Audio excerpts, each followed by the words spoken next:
ഇപ്പോൾ CJP protest കണ്ടിരുന്നു. അതിനുശേഷം അത് വിദ്യാഭ്യാസ മന്ത്രി രാജിവെക്കുകയും അതിൻ്റെ വിജയം CJP അതേണക്കുള്ള പ്രതിപക്ഷ പാർട്ടികളും ആഘോഷിക്കുന്നതും കണ്ടു.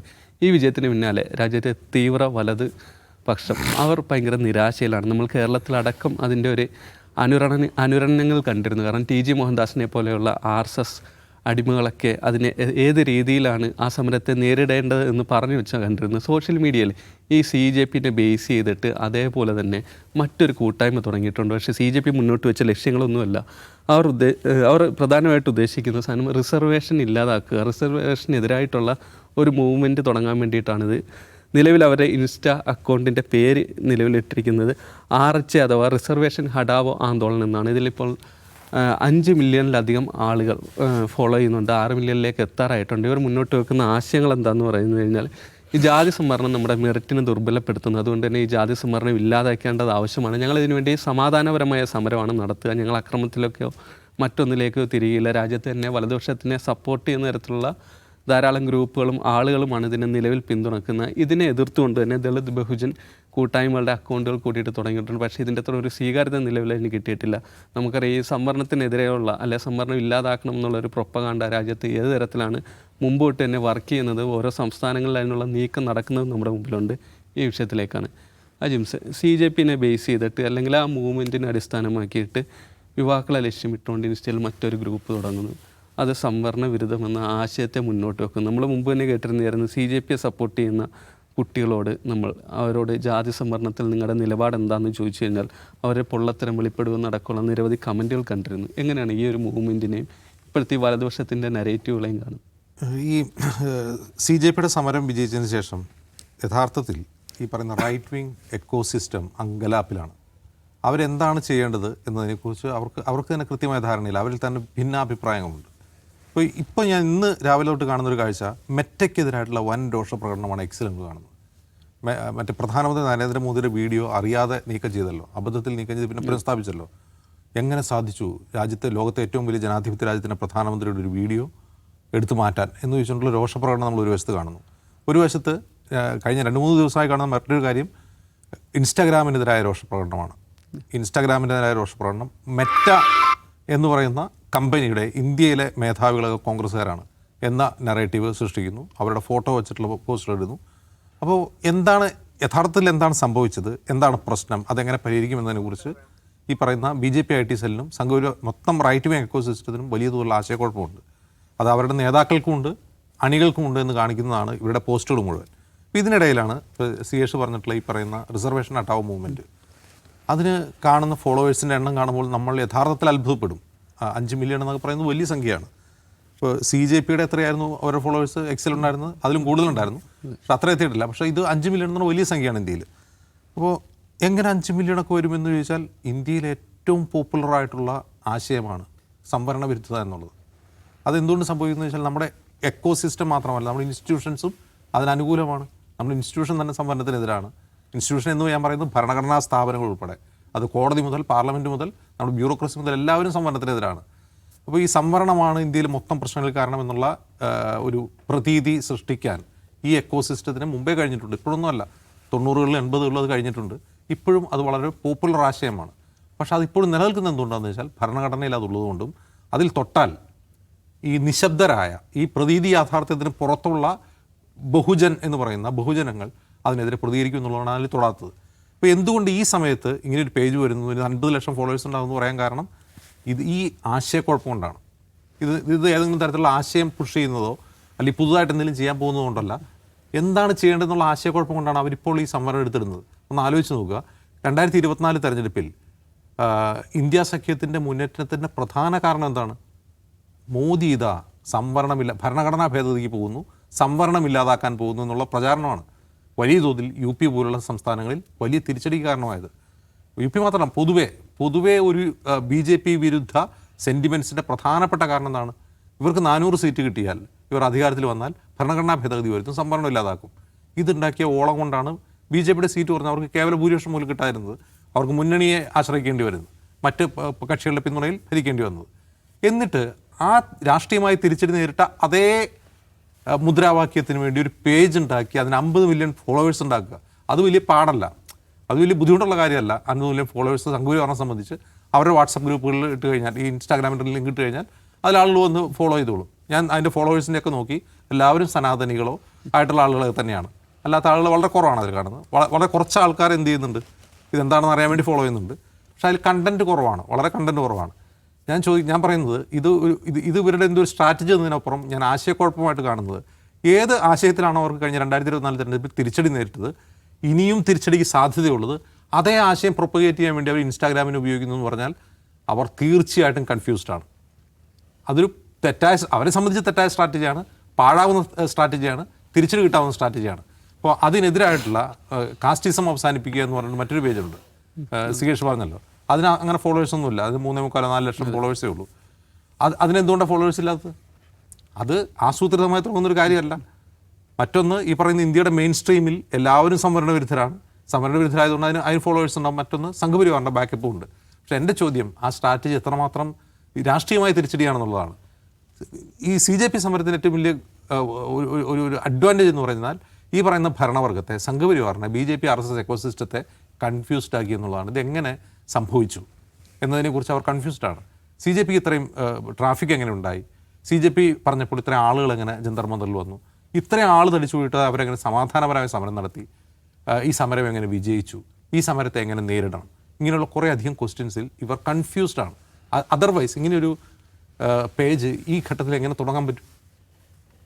ഓൾറെഡി ഒരു വിദ്യാഭ്യാസം എന്ന് പറയുന്ന തൊട്ടാൽ പൊള്ളുന്ന ഒരു വിഷയത്തിൽ സർക്കാർ ഡിഫൻസിലായി നിൽക്കുകയാണ്. ആ ഡിഫൻസിലായി നിൽക്കുമ്പോൾ 2024 ഇലക്ഷനിൽ തിരിച്ചടി നേരിട്ട ഒരു വിഷയം എടുത്തുകൊണ്ട് അതിനെ പോപ്പുലറാക്കാൻ ശ്രമിക്കുകയാണ് ഇവർ ചെയ്യുന്നത്. ഇതിനർത്ഥം ഇവർക്ക് ചില ഡോട്ട്സ് പൂരിപ്പിക്കാൻ പറ്റുന്നില്ല. ഒന്ന്. രണ്ടാമത്തെ കാര്യം, CJP പ്രൊട്ടസ്റ്റ് ഉരുവം കൊണ്ടതും അത് ആളിപ്പടർന്നതും BJPയുടെയും RSSൻ്റെയും സപ്പോർട്ട് ബേസിൽ തന്നെയാണ്. അതായത് തങ്ങളുടെ കാൽ ചുവട്ടിലെ മണ്ണാന്ന് ഒലിച്ചു കൊണ്ടുപോയിക്കൊണ്ടിരിക്കുന്നത്. കയ്യിൽ ചരട് കെട്ടിയ ഒരാൾ പ്രധാനമന്ത്രിയെ ചീത്ത വിളിക്കുന്ന റീലുകൾ, അത്തരം എത്രയോ ചരട് കെട്ടിയ ആളുകൾ പ്രധാനമന്ത്രി നരേന്ദ്രമോദിയെ ചീത്ത വിളിക്കുന്നു, ധർമ്മേന്ദ്ര പ്രധാനെ ചീത്ത വിളിക്കുന്നു, നിതിൻ ഗഡ്കരിയെ ചീത്ത വിളിക്കുന്ന റീലുകളാണ് ഇപ്പോൾ സാമൂഹ്യ മാധ്യമങ്ങൾ മുഴുവൻ. അവരേത് ക്ലാസ് ഓഫ് പീപ്പിളാണെന്ന് കണ്ടാലറിയാം. അവരെവിടെ നിന്ന് വരുന്നതാണ്, ഏത് സംസ്ഥാനത്തു നിന്നാണ്, അവരുടെ രാഷ്ട്രീയം ഇതുവരെ എന്തായിരുന്നു, അവരെന്തിന് ഭരണകൂടത്തെ ചീത്ത വിളിക്കുന്നു. അതിശക്തമായ ആൻറ്റി ഇൻകംബൻസി ഇത്തരം വിഷയങ്ങളിലുണ്ട്. ഈ പറയുന്ന ചീത്ത വിളിക്കുന്ന ആളുകൾ, ഇപ്പോൾ പ്രധാനമന്ത്രി നരേന്ദ്രമോദിയെയും BJPയെയും RSSനെയും നിതിൻ ഗഡ്കരിയൊക്കെ ചീത്ത വിളിച്ചുകൊണ്ട് റീൽ ചെയ്യുന്ന ആളുകൾ ഒരു പക്ഷേ അവരും സംവരണ വിരുദ്ധരായിരിക്കും. അവരോട് ചോദിച്ചാലും ചിലപ്പോൾ സംവരണം വേണ്ടെന്ന് പറഞ്ഞിരിക്കും. ഇപ്പോൾ ഇന്ന് സംവരണ വിരുദ്ധ പറയുന്നതിൻ്റെ ഉദ്ദേശം എന്താണ്? ഇന്നിപ്പോൾ എല്ലാവർക്കും സംവരണം ഉണ്ടല്ലോ. ആർക്കും സംവരണം ഇല്ലാത്തത്?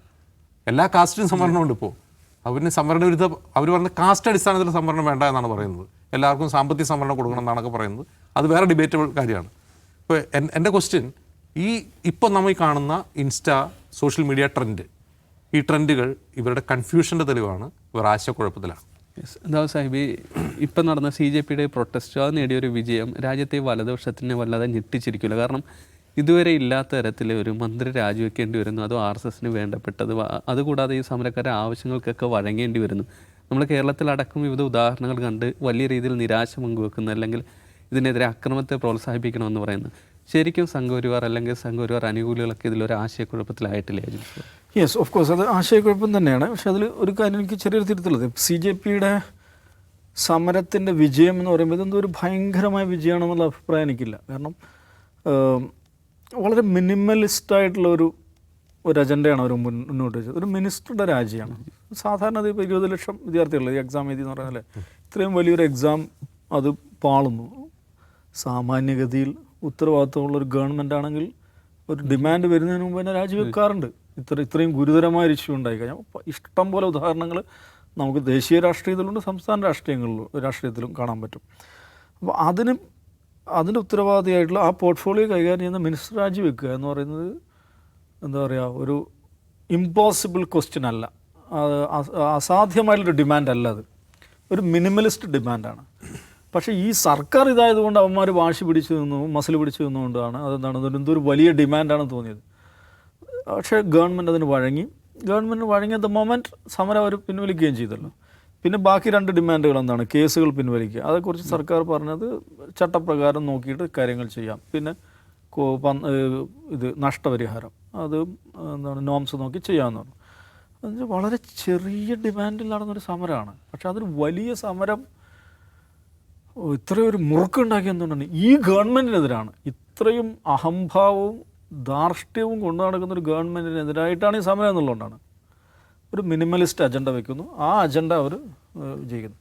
ഇനി സംഘത്തിനത് അകത്ത്, ഈ സംഘ ഇക്കോസിസ്റ്റത്തിനകത്ത് ഇതുണ്ടാക്കുന്ന പ്രതികരണം എന്താണെന്ന് വെച്ചിട്ടുണ്ടെങ്കിൽ, അത് അജിംസ് പറഞ്ഞതിനാണ് കറക്റ്റ്, അത് ഒരു കൺഫ്യൂസ്ഡ് സ്റ്റേജാണ്. ആ കൺഫ്യൂഷൻ എന്തുകൊണ്ടാണ് വരുന്നത്? ഒന്നാമത്തെ ഒരു സംഗതി എന്താണെന്ന് വെച്ചാൽ, സമരം നടക്കുന്ന ദിവസങ്ങളിലൊക്കെ ഭയങ്കര ഡയലോഗുകളാണ്. ഇവരുടെ പോഡ്കാസ്റ്റുകളൊക്കെ ശ്രദ്ധിച്ചാൽ നമുക്ക് മനസ്സിലായി. ഈ പറയുന്ന ടി ജി മോഹൻദാസ് അടക്കം നടക്കാൻ പോകുന്നില്ല മക്കളെ എന്നുള്ള മട്ടിലായിരുന്നു. അമിത്ഷാ ഇറങ്ങി സ്ഥിരം ഈ ടി ജി മോഹൻദാസ് തന്നെ പലവണ്ണം ഉപയോഗിച്ചപ്പോൾ വേണ്ട ശ്രദ്ധിച്ചോ അമിത്ഷാ ഇതുവരെ മിണ്ടിയിട്ടില്ല, ശ്രദ്ധിച്ചോ അമിത്ഷാ ഇതുവരെ മിണ്ടിയിട്ടില്ല, ഒരു വരവ് വരാനുണ്ട് എന്ന മട്ടിലായിരുന്നു. അപ്പോൾ അമിത്ഷാ ഒരു വരവ് വരാനുണ്ട്, ഇവന്മാരൊക്കെ തീർക്കാൻ പോകണമെന്ന മട്ടിലാണ് ഇവരെല്ലാവരും. ഇതൊന്നും എവിടെ നടക്കാൻ പോകുന്നില്ല. പിന്നെ പലതരത്തിലുള്ള അതിനെതിരെയുള്ള ആരോപണങ്ങളിലുള്ള അതിൽ തന്നെയുള്ള വൈരുദ്ധ്യങ്ങൾ എടുത്തു നോക്കുക. ഖത്തറാണ് പിറകിൽ എന്നുള്ളതാണ് ഒരിത്. നമുക്ക് ഒരാഴ്ച മുമ്പാണ് ഈ ഖത്തറിൻ്റെ മുൻ ഭരണാധികാരി, ഇപ്പോഴത്തെ ഒരു കറണ്ട് സേവിങ് റൂളറല്ല, മുൻ ഭരണാധികാരി ഫാദർ അമീർ മരിച്ചപ്പോൾ ഇവിടെ ദുഃഖാചരണം പ്രഖ്യാപിച്ചു. അതെന്ത് പരിപാടിയാണ്? മറ്റൊരു രാജ്യത്തെ മുൻ ഭരണാധികാരി മരിച്ചിട്ട് ഇന്ത്യയിൽ ദുഃഖാചരണം പ്രഖ്യാപിക്കുക, ഔദ്യോഗിക ദുഃഖാചരണം പ്രഖ്യാപിക്കുക. ഗവൺമെൻറ് ഓഫ് ഇന്ത്യയുടെ ഔദ്യോഗിക പ്രതിനിധിയായിട്ട് ഒരാൾ അങ്ങോട്ട് അയക്കുക. റിജുവിനല്ലേ അയച്ചതല്ലേ, കിരൺ റിജുവിനെ അങ്ങോട്ട് അയച്ചു. ആ രാജ്യമാണ് ഇവിടെ നമ്മളെ ജിയെ തകർക്കാനുള്ള പ്രക്ഷോഭത്തിന് ഭക്ഷണം കൊടുക്കുന്നതെന്നുള്ളതാണ്. Qatar funding. Then America my friend അല്ലേ, മൈ ഫ്രണ്ട്. ഈ ട്രംപിനെ ജയിപ്പിക്കാൻ വേണ്ടിയല്ലേ മിത്രങ്ങളെല്ലാം കൂടി പണിയെടുത്തത്. അപ്പോൾ എന്താണ് അതിൽ തന്നെ വേണ്ടേ ഒരു ക്ലാരിറ്റി. ആരോപണം തന്നെ സെൽഫ് കോൺട്രാഡിക്ടറി ആയിട്ടുള്ള ഒരു സംഗതിയായിട്ടാണ് അവർ വെച്ചത്. അപ്പോൾ ഇനി ഈ സമരം പിൻവലിക്കുന്നു. ഇവരുടെ demand again, even though those demands were very much minimalist, that were met. അപ്പോൾ ഇവർ പ്ലേറ്റ് മാറ്റി. അത് നരേന്ദ്രമോദിജിയുടെ ഒരു സ്ട്രാറ്റജിക് ബ്ലോ ആണെന്നാണ് പറഞ്ഞത്. സർജിക്കൽ സ്ട്രൈക്കാണ്, സ്ട്രാറ്റജിക് ബ്ലോ ആണ്. അതിനെക്കുറിച്ച് ഇതാണ് കമ്പവലി. ഇതേ ടി ജി മോഹൻദാസിൻ്റെ ഇതാണ് കേട്ടോ. കമ്പവലി മത്സരത്തിൽ നരേന്ദ്രമോദി ഒരു ഭാഗത്ത് നിൽക്കുക, മറുഭാഗത്ത് സകല രാജ്യദ്രോഹികൾ, ദേശദ്രോഹികൾ, ടുക്കട ഗാങ്, ജിഹാദികൾ, American funded, Qatari fund, Chinese funded, Pakistani funded, George Soros, സകലവന്മാരും അപ്പുറത്ത്. ഇപ്പുറത്ത് ജിയോടെക് വലിക്കുകയാണ്. നല്ല വലിയ കണക്കാണ്. വലിയ ഇങ്ങനെ മുറുകി നിൽക്കുമ്പോൾ ജി എന്ത് ചെയ്തു? നരേന്ദ്രമോദി കയറങ്ങോട്ട് വിട്ടു. അപ്പോൾ എന്താ സംഭവിക്കുക? ഈ സകലവന്മാരും അവിടെ തലയടിച്ച് വീണു. സോറോസും ജിഹാദികളും ഖത്തരികളും പാകിസ്ഥാനികളും ചൈനീസും ബാംഗ്ലാദേശികൾ, ജിഹാദികൾ, ടുക്കടെ അർബൻ നക്സൽ എല്ലാവരും തലയടിച്ചു വീണു. അതാണ് അത് കൺസ്യൂം ചെയ്യാനും 10,000 ആൾക്കാർ കേരളത്തിലുണ്ട്. മോഡിയുടെ ഒരു കമ്പനിയിൽ മോഡി തോറ്റു. പക്ഷെ ആരാ വീണേ? ഈ അർബൻ നക്സലുകളും ജിഹാദികളും ഖത്തരികളും. ഇത് ഇദ്ദേഹം പറഞ്ഞാണ്. അപ്പോൾ ഇത് വിജയിച്ചിട്ട് ജി തോറ്റിട്ടില്ല. ജി തോറ്റു എന്ന് നമുക്ക് എന്താ സങ്കല്പിക്കാൻ പറ്റില്ല. ജിയുടെ സർജിക്കൽ സ്ട്രൈക്കാണിത്, സ്ട്രാറ്റജിക് മൂവാണിത് എന്ന് അണികളെ ബോധ്യപ്പെടുത്തുക എന്നുള്ള ഒരു സംഗതിയിലേക്കാണ് പിന്നെ അവർ വരുന്നത്. ഞാൻ അന്ന് പറഞ്ഞല്ലോ, ഒരു ഗവൺമെൻറ്റൽ ഡെസിഷൻ എന്നുള്ളത് ഇത് പിന്നെ ഗവൺമെൻറ് ഇവരുടെ ഡിമാൻഡ്സ് അംഗീകരിച്ചുള്ള ബുദ്ധിപരമായിട്ടുള്ള നീക്കമാണെന്ന് തന്നെ വിചാരിക്കുന്ന ആളാണ് ഞാൻ. കാരണം അവരെ സംബന്ധിച്ചിടത്തോളം ഈ ഡിമാൻഡ്സ് പറഞ്ഞാൽ അത്ര വലിയൊരു സംഗതിയൊന്നുമല്ലല്ലോ. ഒരു മിനിസ്റ്ററെ മാറ്റുക എന്ന് പറഞ്ഞാൽ ഗവൺമെൻറ് സംബന്ധിച്ചിടത്തോളം വലിയ തിരിച്ചടിയൊന്നുമില്ല. വേറൊരാൾ ഇഷ്ടംപോലെ ആളുകളുണ്ടല്ലോ, BJP നേതാക്കന്മാരുടെ കുറവൊന്നുമില്ല.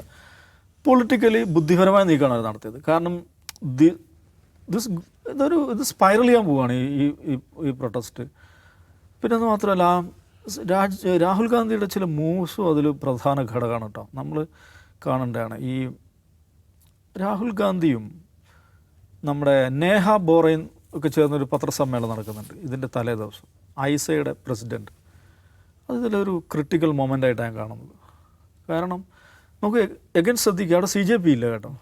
അവിടെ CJP ഇല്ല. അവിടെ AISA Neha was a face of this protest. അത് നമ്മൾ മനസ്സിലാക്കണം. ഇതിൻ്റെ ഒരു ഫ്ലോർ മാനേജറായിട്ടുണ്ടായിരുന്ന നേഹയായിരുന്നു. And she was speaking in plain Hindi, highly communicate ചെയ്യുന്നതാണ്. ഒരു എന്താ പറയുക, ശരിക്ക് RSS നേതാക്കന്മാരൊക്കെ സംസാരിക്കുന്ന വളരെ ശുദ്ധമായ ഹിന്ദിയിൽ, ഒരു ഇംഗ്ലീഷ് വാക്ക് പോലും വരാതെ, ഉറുദു വാക്കുണ്ടാവില്ല. അത് വളരെ ക്ലാരിറ്റിയുള്ള പൊളിറ്റിക്സ്, വളരെ തന്മയത്വത്തോടു കൂടി നിരന്തരം ഈ ദിവസങ്ങൾ സംസാരിച്ചുകൊണ്ടിരിക്കുകയായിരുന്നു. അപ്പോൾ നേഹയും രാഹുൽ ഗാന്ധി ഒരു ജോയിൻറ്റ് പ്രസ് കോൺഫറൻസ് ഇതാക്കുന്നു. അതിനകത്ത് അപ്പോൾ CJP എന്ന് പറയുന്ന ഒരു സംഗതി BJPയെ സംബന്ധിച്ചിടത്തോളം ഒരു പക്ഷേ ഈസി ടു ഹാൻഡിൽ ആയിരിക്കാം. കാരണം അത് അങ്ങനത്തെ ഒരു സംഘടനയൊന്നുമല്ല. എന്ന് പറഞ്ഞിട്ട് ഇവരുടെ ഒരു ക്ലാസ് ബാക്ക്ഗ്രൗണ്ട് എന്നൊക്കെ വരുന്ന ആളുകളാണ്. അവന്മാർ നമുക്കൊന്ന് പുഴുങ്ങിയെടുക്കാം അല്ലെങ്കിൽ ശരിയാക്കിയെടുക്കാം എന്നൊക്കെയുള്ള ഒരു ധാരണ ഉണ്ടാകും. പക്ഷേ this is going to another way എന്നുള്ള ഒരു സംഗതി വന്നപ്പോൾ പെട്ടെന്ന് പൂട്ടിയേക്കാം, പെട്ടെന്ന് ഈ സംഗതി ഫയൽ അടച്ചേക്കാം എന്ന് കണ്ടിട്ട് കൂടെയാണ് ഈ ഡിമാൻഡ്സ് മീറ്റ് ചെയ്യുന്നത്. അപ്പോൾ ഈ എനിവേ ഇത് സംഭവിച്ചു. ജിയും അമിത്ഷായൊന്നും വഴങ്ങില്ല, ഇവന്മാരൊക്കെ പാളിപ്പോകും എന്ന് പഠിപ്പിച്ചുകൊണ്ടിരുന്ന ആളുകൾ വളരെ പെട്ടെന്ന് ഇത് സംഭവിച്ചപ്പോൾ ഉണ്ടായൊരു അന്താളിപ്പുണ്ട്, കൺഫ്യൂഷനുണ്ട്. അപ്പോൾ ആ പുതിയ വ്യാഖ്യാനങ്ങൾ വരുന്നു. വേറെ നിലക്കിൽ നമ്മൾ കാണാത്ത ഇതിനകത്ത് നടക്കുന്ന വേറൊരു സംഗതിയുണ്ട് കേട്ടോ. RSS മോഡിയെ പിന്നിൽ നിന്ന് കുത്തി, ഭാഗവത് പിന്നിൽ നിന്ന് കുത്തി, മോഹൻ ഭാഗവത് പിന്നിൽ നിന്ന് കുത്തി, നിർണായക സന്ദർഭത്തിൽ സഹായിച്ചില്ല. ABVP എവിടെ പോയി, ABVP ഉണ്ടാക്കാൻ വേണ്ടി പണിയെടുത്ത ആളാണ് ഈ പ്രധാനമൊക്കെ, ABVP എവിടെ പോയി എന്നൊക്കെ ഇതിനകത്ത് ചോദിക്കുന്ന ആളുകൾ. മുരളി മനോഹർ ജോഷി പിന്നിൽ നിന്ന് കുത്തി.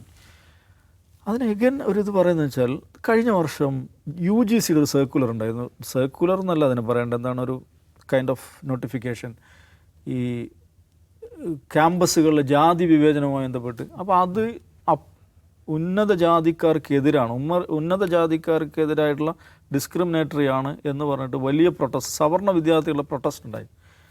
And that time Pradhan was the minister, HRD minister. അപ്പോൾ അത് ഇറക്കിയത് ആരാണ്?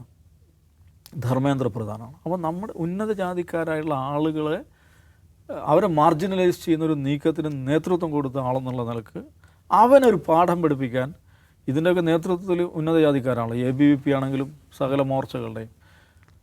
അതുകൊണ്ടാണ് അന്ന് ഇവർക്കെതിരെ നിന്നുകൊണ്ടാണ് ഇന്ന് പ്രധാനെ സംരക്ഷിക്കാത്തത്. അങ്ങനെ ഒരു ഡിബേറ്റ് നടക്കുന്നുണ്ട് ഇതിനകത്ത്. എനിവേ ഭയങ്കരമായ കൺഫ്യൂസിങ് ഇതിലാണ്. അപ്പോഴാണ് നമ്മുടെ TG മോഹൻദാസിനെ പോലുള്ള ഒരാൾ വളരെ പ്ലെയിനായിട്ട് സംസാരിക്കുന്നത്. നമ്മൾ എന്ത് പറ്റുമ്പോൾ ഇവർ നേരത്തെ പറഞ്ഞിട്ടുണ്ട്, ഇത് ക്ലീവേജും കാണിച്ച് നടക്കുന്ന പെൺപിള്ളേരാണ് ഈ സമരം നടത്തുന്നതെന്ന് 2-3 ദിവസം മുമ്പ് പുള്ളി പറഞ്ഞായിരുന്നു. പിന്നെ ഇവന്മാരൊക്കെ ഞാനാണ് വെടിവെച്ച് കൊല്ലായിരുന്നു, പെറുക്കി ചത്തതിനൊക്കെ പെറുക്കിയെടുത്ത് ഹോസ്പിറ്റലിൽ കൊണ്ടുപോയിടും, പിന്നെ ബലാത്സംഗം ഒന്നും അവർക്ക് വിഷയമല്ല, അവരിത് ഇഷ്ടപ്പെടുന്ന ആളുകളാണ് എന്നൊക്കെ പറഞ്ഞിട്ട്.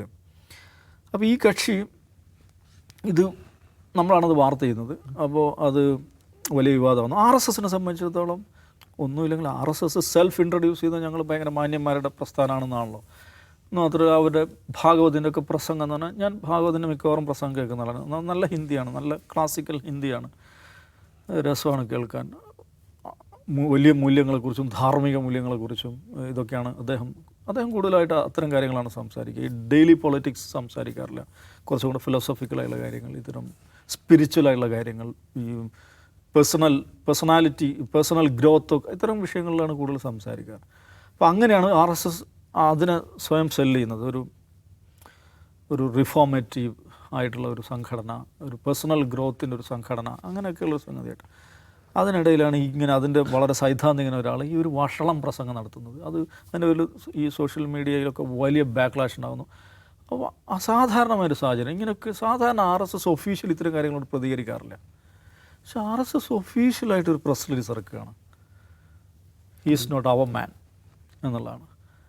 ഞങ്ങളുടെ ആളല്ല, ഞങ്ങളുടെ പ്രധാന പ്രവർത്തകൻ. ഗാന്ധിയെ കൊന്നപ്പോഴും അങ്ങനെ അതുകൊണ്ടാണ് ഈ പ്രിയങ്ക ഖാർഗെ ഒന്ന് രജിസ്റ്റർ ചെയ്യണമെന്ന് പറയുന്നത്. നിങ്ങളൊന്ന് രജിസ്റ്റർ ചെയ്യുക, നിങ്ങൾ അംഗങ്ങൾ ആരാണ്, ഇത്തരം കാര്യങ്ങൾ ഒന്ന് ആവട്ടെ, വേറെ വിഷയം. പക്ഷെ RSS എന്ത് തന്നെ ഇങ്ങനെയൊക്കെ ആണെങ്കിൽ RSSൻ്റെ ഒഫീഷ്യൽ ഇൻസ്റ്റാഗ്രാം ഹാൻഡിൽ കണ്ടിട്ടുണ്ടോ? ഒഫീഷ്യൽ ഫേസ്ബുക്ക് പേജ് കണ്ടിട്ടുണ്ടോ? അങ്ങനെയൊന്നും ഇല്ലല്ലോ. RSS പത്രസമ്മേളനം കണ്ടിട്ടുണ്ടോ? അങ്ങനെയില്ല. അപ്പോൾ ഹിന്ദു ഐക്യവേദിയുടെ പത്രസമ്മേളനം, യുവമോർച്ചയുടെ ഉണ്ടാവും, ചിലപ്പോൾ വേറെ ഏതെങ്കിലും സംഘടനയുടെയൊക്കെ ഉണ്ടാവും. RSS പത്രസമ്മേളനം, RSS അവർ ഈ ട്രൗസർ ഇട്ട് വടിയും പിടിച്ച് മറ്റേ വിജയദശമിക്ക് പോകണമല്ലാതെ RSS പ്രകടനം അങ്ങനെ പരിപാടികളൊന്നും ഇല്ലല്ലോ. RSS അങ്ങനെ ഒരു ഭയന്ത കേട്ട് നോക്കിയെന്ന് സംഘടന. പക്ഷേ ഈ വിഷയത്തിൽ RSS ഒഫീഷ്യലായിട്ട് അവരുടെ ദക്ഷിണ കേരളം പ്രാന്ത് സഹകാര്യവാഹ് RB ശ്രീകുമാർ എന്ന് പറഞ്ഞ ആളുടെ ഒരു ഒഫീഷ്യൽ സ്റ്റേറ്റ്മെൻറ്റ് വരികയാണ്, ഞങ്ങളുടെ ആളല്ല എന്ന് മാത്രം. ഞങ്ങളുടെ ആളല്ല എന്ന് മാത്രം പുള്ളിക്കാരൻ പറഞ്ഞത് മോശം കാര്യമാണ്, ഞങ്ങൾക്ക് അതിന് ഒരു നിലയ്ക്ക് യോജിപ്പില്ല. തെറ്റായ കാര്യമാണ് ആൾ പറഞ്ഞിരിക്കുന്നത്, അതിന് ഞങ്ങൾക്ക് യോജിപ്പില്ല. ഇത് ഞാൻ പറഞ്ഞാൽ RSSന് ഒഫീഷ്യൽ ഫേസ്ബുക്ക് ഹാൻഡിലില്ല. പക്ഷെ അത് വരുന്നത് എവിടെയാണ്? ഫേസ്ബുക്കിൽ വിശ്വസംവാദ് കേന്ദ്രം എന്ന് പറഞ്ഞിട്ടൊരു ഫേസ്ബുക്ക് ഹാൻഡിലുണ്ട്. RSS പരിവാർ പ്രസ്ഥാനങ്ങളുമായി ബന്ധപ്പെട്ടിട്ടുള്ള ഒരു പബ്ലിക് റിലേഷൻ ഹാൻഡിലാണത്. ഒഫീഷ്യലായിട്ടുള്ള അവരുടെ പ്രോഗ്രാമുകൾ, അതിൽ നടക്കുന്ന സ്പീച്ചുകൾ, നിങ്ങളിതൊന്നും നോക്കാറില്ല അല്ലേ? അത് ഒക്കെ എല്ലാം കിട്ടും നമുക്ക്. ഇപ്പം മോഹൻ ഭാഗവത് നാഗ്പൂരിലെ പ്രസംഗം നടത്തിയാൽ അതിൻ്റെ മലയാളം സബ് ടൈറ്റിൽ സഹിതം അവർ തരും. അങ്ങനെയൊക്കെ സാമാന്യം നന്നായി മെയിൻറ്റെയിൻ ചെയ്യുന്നൊരു പേജാണത്. ആ പേജിലാണ് RB ശ്രീകുമാറിൻ്റെ ഈ പോസ്റ്റ് വരുന്നത്. ആദ്യത്തെ അതിനുള്ള കമൻറ്റ് ഒരു കേരളത്തിലെ പ്രസിദ്ധനായിട്ട് അറിയപ്പെട്ട ഒരു പ്രചാരകമാണ്. അറിയപ്പെട്ട പ്രചാരകൻ മാത്രമല്ല, കേസരി വാരികയിൽ കാര്യകർത്താക്കളുടെയും പ്രചാരകന്മാരുടെയും ജീവിത മൂല്യങ്ങളൊക്കെ എന്തൊക്കെയാണ്, പഴയകാല പ്രചാരകന്മാരുടെ അവരുടെ മൂല്യങ്ങൾ എന്തൊക്കെയാണ് എന്നതിനെക്കുറിച്ചൊക്കെ കോളം എഴുതുന്ന കക്ഷിയാണ്. അയാളാണ് ആദ്യത്തെ കമൻറ്റ്. ഒരു കൈൻഡ് ഓഫ് തെറിയാണ്. അവിടെ ആ എഴുതിയാൽ കേക്കിയുടെ ക്യാപിറ്റൽ കൊടുക്കടാ എന്നൊക്കെ പറഞ്ഞിട്ടുള്ള ഈ മട്ടിലാണ്. നിങ്ങൾ തന്നെ കുറച്ച് മുമ്പ് പറഞ്ഞത് സ്പിരിച്വാലിറ്റിയെ കുറിച്ചാണ് RSS ചീഫ് സംസാരിക്കാറുള്ളത്. അത് സംസാരത്തിൽ മാത്രമേ ഉള്ളൂ. അതാണ് ഞാൻ പറയുന്നത്. അതേക്കുറിച്ച് എഴുതുന്ന ആളാണ്. RSSൻ്റെ ഇത്തരം മൂല്യങ്ങളെക്കുറിച്ച് കേസരിയിൽ സ്ഥിരമായി എഴുതിക്കൊണ്ടിരിക്കുന്ന ഒരു പ്രചാരകമാണ് ഇതിന് ആദ്യമായിട്ട് കമൻറ്റ് ചെയ്യുന്നത്. തെറി പറഞ്ഞു. എഗൻ അതിൻ്റെ താഴെ മുഴുവൻ വായിച്ചു നോക്കുക. മിത്രങ്ങൾ കൂട്ടത്തോടെ വന്നിട്ട് ഈ RB ശ്രീകുമാറിനെ ചീത്ത പറയാണ്. എന്തിനു? TGക്കൊപ്പം, ഞങ്ങൾ TGക്കൊപ്പം. ആർക്ക് വേണ്ടിയാണ് ഈ ഇണ്ടാസ് ഇറക്കിയിരിക്കുന്നത്? ശ്രീകുമാർ ആരാണ്? ജന്മഭൂമി ഉപയോഗിച്ച് കോടികൾ ഉണ്ടാക്കിയ തട്ടിപ്പ് വീരൻ എന്നൊക്കെയാണ് പറയുന്നത്. ഇതിന് താഴെ മിത്രങ്ങൾ കൂട്ടത്തോടെ വന്ന് കമൻറ്റ് ചെയ്തുകൊണ്ടിരിക്കുകയാണ്. TGക്ക് വേണ്ടിയിട്ടുള്ള സോളിഡാരിറ്റി മുദ്രാവാക്യങ്ങൾ വിളിച്ചുകൊണ്ടിരിക്കുകയാണ്. അപ്പോൾ RSSകാരൻ്റെ മനസ്സാണ് TG പറഞ്ഞിരിക്കുന്നത്. അപ്പോൾ ഇങ്ങനെ ഇത് പറഞ്ഞ് അത് വാർത്തയൊക്കെ ബഹളമായപ്പോൾ, പ്രത്യേകിച്ച് ഇപ്പോഴത്തെ ഈ കോണ്ടെക്സ്റ്റിൽ RSSൻ്റെ പേരിൽ അത് വരുമ്പോൾ നമുക്ക് നാണക്കേടല്ലെന്ന് ഓർത്ത് RB ശ്രീകുമാർ ഒരു പോസ്റ്റ് ഇട്ടു. അത് എഗൻ ദാറ്റ്സ് എക്സ്ട്രാ ഓർഡിനറി സിറ്റുവേഷനാണ് RSSനെ സംബന്ധിച്ചിടത്തോളം അങ്ങനെ ഒരു പബ്ലിക് റിലീസ് ഇറക്കുക എന്ന് പറയുന്നത്. പക്ഷേ മിത്രങ്ങൾ കൂട്ടത്തോടെ വന്ന് RB ശ്രീകുമാറിന് തെറി പറയുകയും TG മോഹൻദാസിന് പിന്തുണ സിന്ദാബാദ് വിളിക്കുകയും ചെയ്യുന്ന കാഴ്ചയാണ്. Again that shows how deep the confusion is എന്നുള്ളതാണ് അത് കാണുന്നത്. എഗൻ ആ കൺഫ്യൂഷൻ്റെ ഒരു എക്സ്റ്റൻഷനാണ് ഈ പറയുന്ന അരക്ഷൻ ഹഠാവോ ആന്തോളൻ എന്ന് പറയുന്നത്. ആൻറ്റി റിസർവേഷൻ മൂവ്മെൻറ്റ് എന്ന് പറഞ്ഞിട്ട് ഇൻസ്റ്റഗ്രാമിൽ പുതിയ തുടങ്ങുന്നത്. ഞാൻ പറയാം, അത് ബോധപൂർവമാണ്. സംഘ് പരിവാർ അവർ ഭയങ്കര പൊളിറ്റിക്കൽ ബ്ലണ്ടറായിരിക്കും. അതവർ മുന്നോട്ട് കൊണ്ടുപോകണമെന്നാണ് എൻ്റെ ആഗ്രഹം. കാരണം റിസർവേഷൻ എന്ന് പറയുന്ന വിഷയത്തിൽ BJP സംഘ് പരിവാർ തൊട്ട് കഴിഞ്ഞാൽ അവർക്ക് കൈകൊള്ളും. കാരണം റിസർവേഷൻ ഹഠാവോ ആന്തോളൻ ആണ് ഇവർ നടത്തുന്നതെങ്കിൽ നോക്കൂ, അവരുടെ പൊളിറ്റിക്കൽ പ്രോസ്പെക്ട്സ് അവർ ഇല്ലാതാക്കുകയാണ് ചെയ്യുന്നത്. അവരിപ്പോൾ ഈ പറയുന്ന ഈ ഓണത്തിനുള്ളിൽ പുട്ടുകാച്ചവടം എന്ന് പറയുന്നത് ഈ CJP ഉണ്ടാക്കിയ ഒരു സാധ്യത ഉണ്ടല്ലോ, ഇത്തരം ഓൺലൈൻ ഫോർമേഷൻസ്, അത് വലിയൊരു മൂവ്മെൻ്റ് ആക്കി മാറ്റാൻ പറ്റുന്ന ആ സന്ദർഭത്തിൽ റിസർവേഷനെതിരായിട്ടുള്ളൊരു സംഗതി കൊണ്ടുവരാം എന്നുള്ളതാണ് അവർ ആഗ്രഹിക്കുന്നത്. പക്ഷേ ആ മുദ്രാവാക്യം ഇപ്പം ഇന്നലെ തന്നെ ചന്ദ്രശേഖർ ആസാദ് പറഞ്ഞിട്ടുണ്ട്, നിങ്ങളതുമായിട്ട് വാ, ഈ റിസർവേഷൻ വേണ്ടാന്ന് നിങ്ങളൊന്ന് പരസ്യമായിട്ട് പറഞ്ഞിട്ട് വാ എന്ന് പറഞ്ഞിട്ടുണ്ട്. UP ഇലക്ഷൻ വരാൻ പോവുകയാണ് ഈ ഫെബ്രുവരിയിൽ. അപ്പോൾ ആ മൂവ്മെൻറ്റ് ഇതിനെതിരായിട്ടുള്ളൊരു സംഗതിയായിട്ടാണ് അവർ തുടങ്ങുന്നതെങ്കിൽ BJPയെ സംബന്ധിച്ചത് ആത്മഹത്യാപരമായിരിക്കും.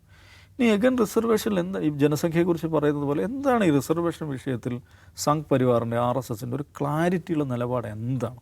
റിസർവേഷൻ വേണമെന്നാണോ വേണ്ടെന്നാണോ? ഇതുവരെയും വ്യക്തതയിൽ അവർ പറഞ്ഞിട്ടില്ല. അങ്ങനെ അവർക്കത് പറയാൻ പറ്റില്ല. ഒരു തമാശ കേൾക്കണം, ഈ ജമ്മു കാശ്മീരിലൊരു വൈഷ്ണോദേവി മെഡിക്കൽ കോളേജിൽ അവിടെ എക്സാമിൽ 50 സീറ്റിൽ 43 കുട്ടികളും മുസ്ലിം കുട്ടികളായി ജയിച്ചത്. ആ കോളേജിന് അംഗീകാരം തന്നെ റദ്ദാക്കിയല്ലോ. അവിടുത്തെ BHPയുടെയും ബജറംഗിൻ്റെയും ഡിമാൻഡ് എന്താണ്? ഇവിടെ ഹിന്ദു കുട്ടികൾക്ക് റിസർവേഷൻ വേണമെന്നാണ്. അപ്പോൾ ബേസിക്കലി എന്താണ് പൊസിഷൻ? റിസർവേഷൻ വേണമെന്നാണോ വേണ്ടെന്നാണോ? ജമ്മു കാശ്മീരിലാകുമ്പോൾ അവിടുത്തെ വൈഷ്ണോദേവി കോളേജിൽ വേണമെന്ന് പറയാം, നാഷണൽ ലെവലിൽ വേണ്ടെന്ന് പറയാം, ചിലടത്ത് അവിടെ വേണം ഇവിടെ വേണമെന്ന് പറയും. റിസർവേഷൻ എന്നത് RSSനെ സംബന്ധിച്ചിടത്തോളം തൊട്ടാൽ കൈകൊള്ളുന്നൊരു വിഷയമാണ്. അതെടുത്തിട്ട് ഈ പറയുന്ന CJP ഉണ്ടാക്കിയ ആ ഒരു കോണ്ടക്സിനെ, ആ ഒരു അന്തരീക്ഷത്തെ മറികടക്കാനാണ് ഇവരുടെ ബുദ്ധികേന്ദ്രങ്ങൾ ശ്രമിക്കുന്നതെങ്കിൽ അത് അങ്ങേയറ്റം വിഡിത്തം നിറഞ്ഞൊരു സംഗതിയായിരിക്കും. യെസ്, എന്തായാലും ഈ CJPയുടെ പ്രൊട്ടസ്റ്റ് ഉണ്ടാക്കിയ വിജയം അത് വല്ലാത്ത രീതിയിൽ RSSനെ അല്ലെങ്കിൽ ഈ സംഘപരിവാർ സംഘടനകളെ അതിൻ്റെ അനുകൂലികളെ ആശങ്കയിലാഴ്ത്തിയിട്ടുണ്ട്. അതുകൊണ്ട് തന്നെ ഈ സംവരണ വിരുദ്ധ കൂട്ടായ്മയൊക്കെ ആയിട്ട് മുന്നോട്ട് വരുമ്പോൾ അതിൻ്റെ അകത്ത് ഇവരെ ചെമ്പ് തെളിഞ്ഞ് കാണാൻ കഴിയുന്നുണ്ട് എന്ന് കൂടിയിട്ടാണ് പറയാനുള്ളത്.